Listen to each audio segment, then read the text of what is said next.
Wait lang. Okay. 1, 2, 3, action. Hi guys! guys! Welcome to my channel and my vlog. Ngayon, we have a special guest. Ito ay from Davao. Ay, hindi pala. From So, Sub-Saharan. from Sub-Saharan From Africa, Sub-Saharan. guys. Yes. Si Ate Kitty. And ako nga pala si Kiara. Kung first time yung manonood, congratulations. Kasi first time ko din. Thank you sa mga followers, guys. Yeah, we have Thank you sa followers wala na. pa kaming followers, pero we follow each other. And, ayun, we will talk. Kami ay OFW dito sa Bahrain. So, we will talk about life ng isang OFW. And ano ba yung misconceptions and struggles or the expectation versus reality ng isang OFW. So, simulan na natin. Bagong lahat, thanks nga pala sa aming Barako Coffee. Sponsor. And sa dates, sponsor din. Sponsor din. So, pag kakain ka pala ng pag magbe-break ka na ng fast, dapat kumain ka ng dates. Just lang. Sige, dahil dyan, magtanong ka na. Sige. Ano yung yung mga, may ko, tanong. Okay. Hindi ako ready. Hindi ka ready. Yung mga mga common misconception mo as a OFW. Ang dami. Nakwento ko na nga, nasabi ko na nga. Ang common misconceptions. Yung expectation versus reality ba? Ganyan. Unang expectation nga, sabi ko nga. Una, akala ko yayaman agad ako. Yung makaipon, sabi ko nga na mga tatlong taon, 5 taon, makakaipon na ako. Sa isang contract muna, isang contract, finish contract, makapagtayo ako ng bahay. Yayaman ka na, instant. Mabili ko lahat, mapuntahan ko lahat ng gusto kong puntahan. So, yung expectation na yun, hindi siya pala totoo. Depende nga sa lugar. Sabi nga dito sa Middle East, medyo mahirap kasi iba yung pakikitungo dito. Yung Bahrain kasi open country naman na marami na ring open country dito sa Middle East. Pero iba pa din, di ba? Pag sa mga ibang trabaho, tulad sa office, mahirap. Hindi ganun kalaki, katulad compared dun sa sinasahod ko before. Kasi pangalawang country ko na to. Before, nasa Singapore ako. So doon, hindi pa rin naman agad ako nakaipon. Pero, at least mas magaan ang buhay. Income to income. Mas nabibili ng gusto ko yung ganun or mas nakakapag-provide ako sa sarili, sa family. Pero sa Bahrain, nakasya kasi iba nga yung kultura dito or siguro iba yung bigayan. May culture shock ka ba sa sa Bahrain? Oo, na-culture shock ako. Kasi yung una, sa Pilipinas, una doon yung mga, una sa pananamit. Diba? Mga 7 years na ako dito sa Bahrain. 7 years na. Tagal na, 7. 7 years, 6 years, ganyan. Tapos, ang unang culture shock ko, siyempre sa damit, conservative dito. Muslim country pa rin, kaya kailangan maayos ka ba? Hindi naman bawal, pero bihira yung mga shorts, yung mga sexy outfits. Hindi naman ako pa-sexy, pero mahilig na ako sa mga komportableng mga hubadera. Hindi naman sobrang hubadera. Mga, mga shorts. Mga fashion. So ngayon, puro, ka na ngayon. Ito, simple but ganda lang ang po. Sige, balik tayo sa expectation versus relative. May muna ako. Culture shock to doon. Hindi pa katapos Ang culture shock ko, sobrang bagal ng buhay dito. Sobrang tamad ng mga tao. Hindi naman tamad. Yung delivery, bibili ka sa cold store. Yung tubig, yung mga 3 peraso, i-deliver pa sa'yo. Tapos, walang bayad yung delivery. Tapos, tatawag ka lang, deliver mo dito sa food ko, deliver. Tapos, magdadrive, tapos hinto ka lang sa kanto. Pabili niyan sa cold store, pabili niyan. Tapos, cold store, sabi ko, sobrang convenience naman. Pero parang sa sobrang ang tamad na ang mga tao. Tapos, ang tagal ng gising.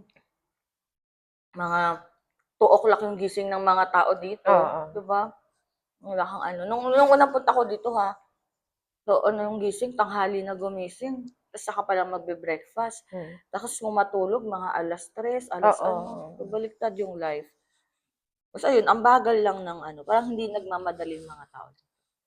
Hindi gaya sa ano, sa... Oo, hindi katulad sa Pinas saka sa Mm. Singapore na parang ano siya, fast-paced lahat. Wala. Kasi dito parang pag sinabi mo, "O, pahingi ako ng ganitong ano, 1 week pa." Mm. Yung ang tagal ng Mm. mga ano, siguro Parang sobrang sa chill. Singapore, time is gold.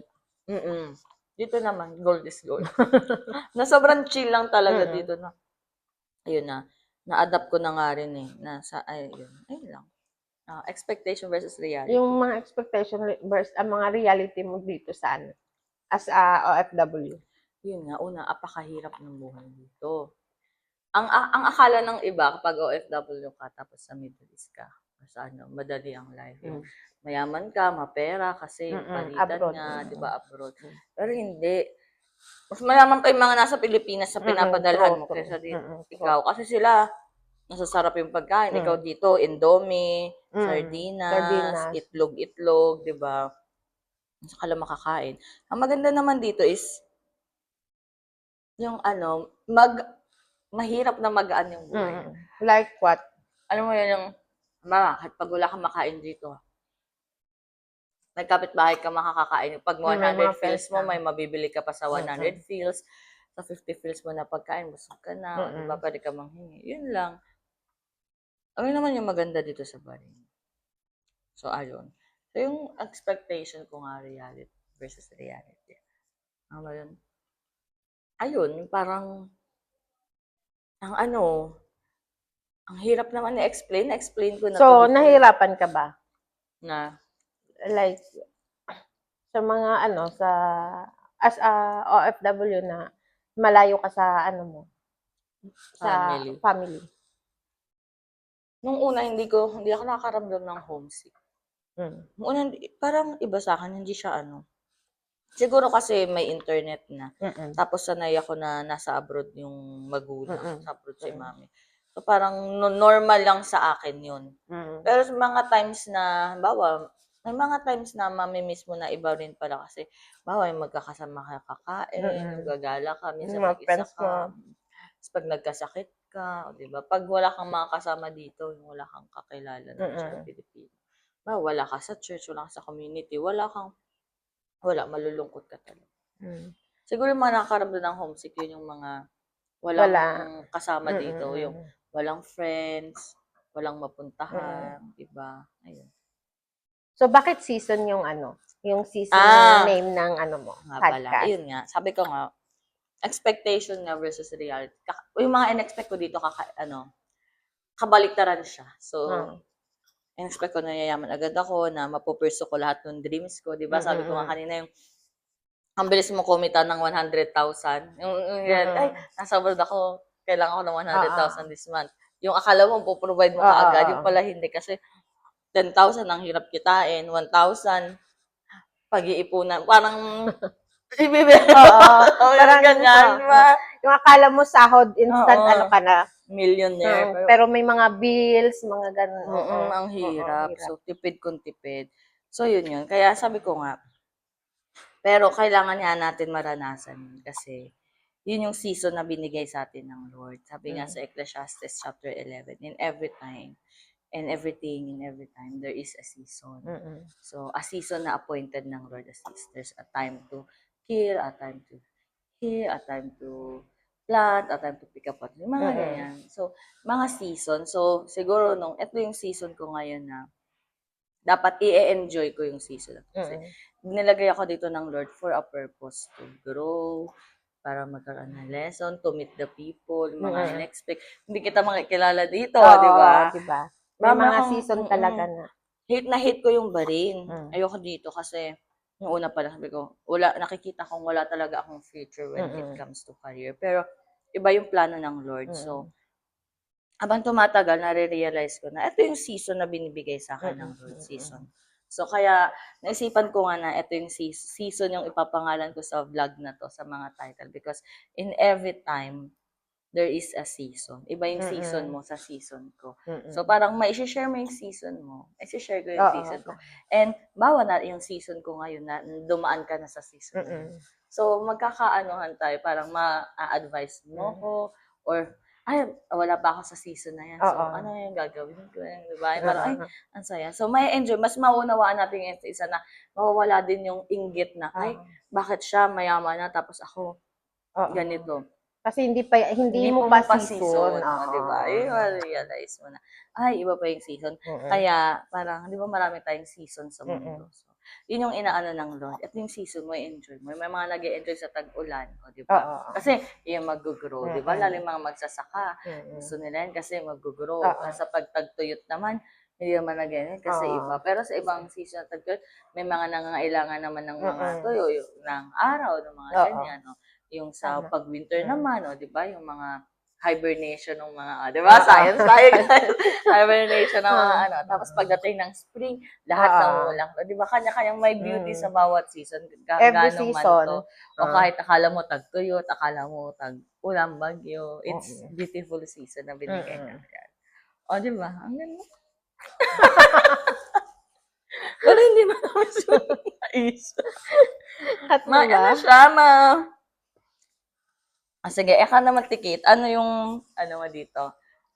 Paano ka napunta sa Bahrain? At anong season? Sa tingin mo, nasa anong season ka ngayon sa Bahrain? Ang season ko, tingin ko, season ko ngayon sa Bahrain, parang hindi na parang nag-struggle. Diba? Pero pausbong na. Alam mo yung... Wow! Diba? So, yung season mo talaga na to, pa-season ka talaga. Diba may season na, ano yung season na parang spring? Yun ba yung namumukadkad lahat? Mamumukadkad na. Tanaol. Hindi pala sana kasi may season tayo. Kaya, alam mo, yun yung mga din na huwag tayong maging laging sana all. Totoo. Kasi pag sinana all, parang minadali mo na yung season mo na nawa. Ang season mo ngayon ay para magtanim. Yung magtanim, mahirap, nakayuko, maghapon sa di ba? So, pag minis mo yung season na yun, di mo in-enjoy, paano mo mas may enjoy yung yung season, season ng harvest season mo. Harvest season. So, parang ngayon na yung harvest season mo. Ayun lang. So, ano pa? Yun lang. Sa akin. May season ka ba na nagdaan na sabi mo, parang ayoko na dito? Parang may mga, lahat naman ng mga OFW, ganyan yung ganyan yung mga, halimbawa, yung sa stage na, parang nasa stage ka pa ng, na homesick ka, di ba? May mga tayo. Na-homesick ka ba? Oo, syempre, maraming, tapos may mga struggles pa. Pero, alam mo yun, yung, tawag doon. Pero may season talaga na parang, ay, gusto ko na talagang umuwi. Yung, ay, parang, yung buhay ko sa Bahrain, hindi ko na nakikita in the sarili next, mo. ang ganun. Pero, sabi nga nila, di ba, ang tawag doon, lahat ng mga struggles mo sa buhay, aanihin mo pa rin. Kaya, waiting lang. Trust the process nga, sabi, di ba? Dumaan ka rin sa waiting season. Oo, syempre. Explain mo nga yung waiting season. Ano yung sinasabi mong waiting season? Ano yung parang yun yung... Syempre, yung waiting season, parang, as in, parang susuko ka na. Yung expectation mo na, ay, ganito, ganyan. Tapos, nung napunta ka na dito sa Bahrain, parang, ay, lahat na parang, ay, ito pala yung reality, di ba?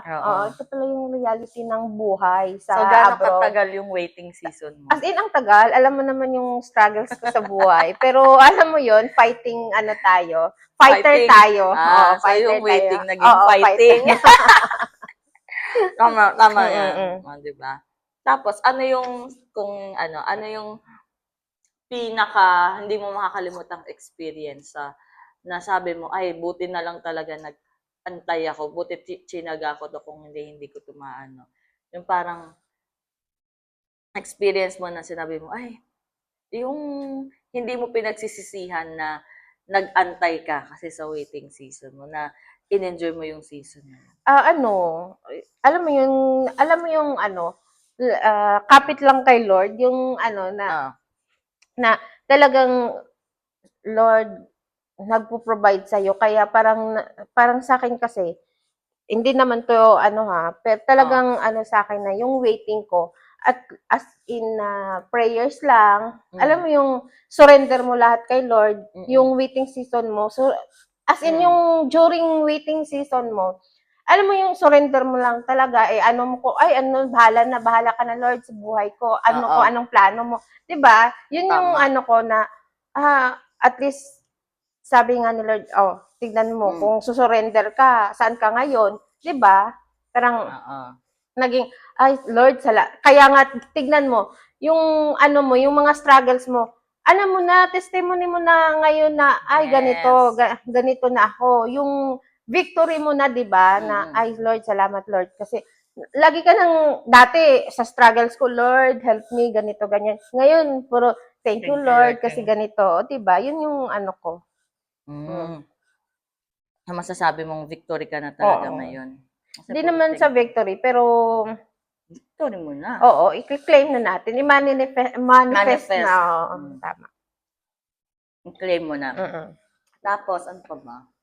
Sinasabi ko, yun nga, yung season mo na, so yung waiting season mo yung pinag-iintindihan.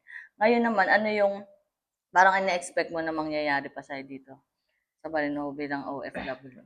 Ano, wala. Parang Hindi ka prepared. hindi ako prepared. Hindi ako handa. Bahala na. Yung ano. Sa akin naman yung sa waiting season.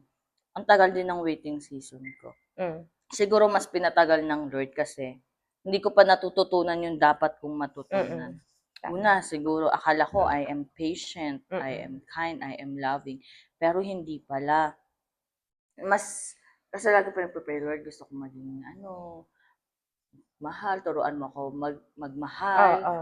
as in Mm. love. So, season na yun, answered prayer naman agad, pero hindi yung ina-expect ko. Mm. Binigyan ako ng Lord ng maraming pagsubok na papairalin ko yung love above all else. Mm. Yung parang bawa, binigyan ka ng maraming mga away sa'yo, yung mga Oo, bagay na oo. hindi mo gusto mangyari, o diba? So, gagamitin lahat ng tao, your friends, your Mm. family, mga Mm. loved ones mo, para lang matuto mo silang mahalin kasi sabi nga unang-una is sa Bible, 'di ba, love your enemy. Yun yung Mm. love talaga na yung love yung enemy. Sabihin kahit anong gawin sa 'di ba, yung Mm. sinaktan ka na, mamahalin mo pa ba yung taong yun? Mm. So, hindi naman yung pagiging martyr, ibig sabihin, kasi sa ating mga Kristiyano, yun na yung pagiging ng Lord. Ma-exercise mo yung pagmamahal ng Lord na love your neighbor. Mm. Kasi Love your tayo nga neighbor above makasalanan all tayo, else. minahal tayo ng Lord, Mm. diba? So, yun yung tinuro sa akin ng Lord.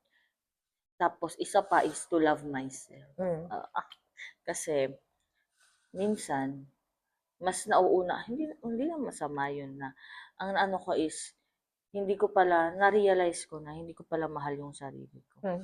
Akala ko, Like, kasi, madami akong, bawa, inuuna ko na yung mga tao, hindi dahil, oo, gusto ko yun, pero, sometimes, out of love, pero, pag hindi mo minamahal, it's ano din yun eh, yung, hindi mo inuuna yung sarili mo, yung parang inuuna mo yung ibang iba. pero, Mm. which is wrong in a way na dapat, kasi nga sabi, love your neighbor as yourself. Mm. How can you love your neighbor if Oh, first hindi mo love yung yung sarili mo? sarili mo. Kasi, so tinuruan din ako ng Lord kung paano yung totoong Mm. pagmamahal. Una, yung acceptance, sabi ko yung confidence ko na kay Lord. No, naman yung mukha mo, yung katawan Mm. mo, kung anong meron ka. Kasi minsan mabilis ako maapektuhan sa Mm. sinasabi ng tao. Lalo't na pag mga pamilya mo yung nagsasabi Oo, sa'yo, diba? oo. Sasabihin na, wala kang kwenta. Oo. Ganyan, ang bobo mo, wala kang alam sa buhay. Wala kang mapapala. Ganyan. Ayan naman ginawa mo, wala kang ano. wala ka nang mararating sa buhay. Kasi Mm. masakit yun, tapos tapos maapektuhan ka. Tapos, syempre, gusto mo rin na hindi maranasan ng ibang tao yun. Saka mo yung mga tao, nakakalimutan mo yung sarili mo na alagaan din ng Oo. mahalin. So, isa yun. Kasi you cannot give what you don't have, di ba? Pag wala ka sa, gusto ko mong tumulong sa mga mahihirap, bigyan mo sila ng pera. Kung wala kang pera, paano mo sila Oo, tutulungan? tama. Diba? So, tulungan mo muna yung sarili Sarili mo mo. magkaroon ng pera para matulungan mo rin sila na Oo, mabigyan mo oo. sila, matulungan mo sila. Bawa, gusto ka turuan mag-English. Oo. Ako hindi din pala ako marunong Oo. mag-English. O ano ituturo ko sa'yo? Mm. Wala. So, ganun din parang sa love pa, dun sa ano na, is isa sa mga tinuro sa akin ng Lord sa waiting season ko na, ayun, love, patience. So, parang sa araw-araw na pag-hate ko na yung tao, katulad ng ano yung pasasabihin ko lang, I love you, I love you, I love you, I love you with the love of God. So, mawawala yung hatred sa puso mo. Mawawala mo. Pagharap na sa amin, ang ganda-ganda mo, ang bait-bait mo, ang talino mo, ano mo, mga i-build up mo rin yun sa'yo. Speak promises. Speak mo yung promises na binigay sa'yo ng Lord sa sarili. Yun lang. Saka, bang waiting na palayo na tayo. Yung waiting season. Ayun ang tagal ng waiting season ko. And then ito nga, binibigay na ng Lord sa akin na, ito na, aanihin mo na yung ano. So, we should be ready sa mga ibibigay. No? Kasi hanggat hindi ka ready, hindi ka makakaani. Diba? Tsaka kailangan mo rin syempre ng wisdom ng knowledge. At saka, pag mag-aani ka, kailangan mo nung marami kang aparatos, yung kompleto ka para sa pag-ready. Sa pag-aani mo, ready ka. Yun lang. So, expectations versus reality. Expectation, in all, yung expectation ko versus reality, hindi naman siya in a negative way. Kasi diba pag sa mga expectation, reality, sa akin naman, in a positive way siya na, oo, hindi lahat maganda nangyari, pero it turned out na good, or as in, nakaplan ng Lord para matuto ka. Kasi His ways are higher than our ways, ang ways ng Lord. Tsaka yung thoughts ng Lord, higher sa thoughts natin. So, hindi natin alam kung paano niya tayo i-build sa ganitong sitwasyon. So, yun lang. So, yung expectation versus reality ko as an OFW. Ibang-iba sa mga na-imagine ko na yayaman ka agad. Pero masasabi ko ngayon, mas mayaman na ako sa experience kaysa before. Diba? Yung Before, marami kang natutunan marami akong talaga. natutunan na ready na ako kahit saan mo ako ilagay, kahit sa Sub-Saharan Africa. Sub-Saharan Africa. Kaya ko mabuhay. Hindi ako yung magiging yung pabebe o yung malambot. Para akong magiging parang hindi ka na cactus. baby na diba? Mabubuhay ako sa disyerto. Ganyan. So, yun yung season na inano sa akin. So, I want to hear any pour pa sa mga seasons mo. Yun lang. So, anong quote of the day natin? Quote of the day? Ano ba? Verse of the day. Anong quote of the day mo? Ano yung natutunan mo?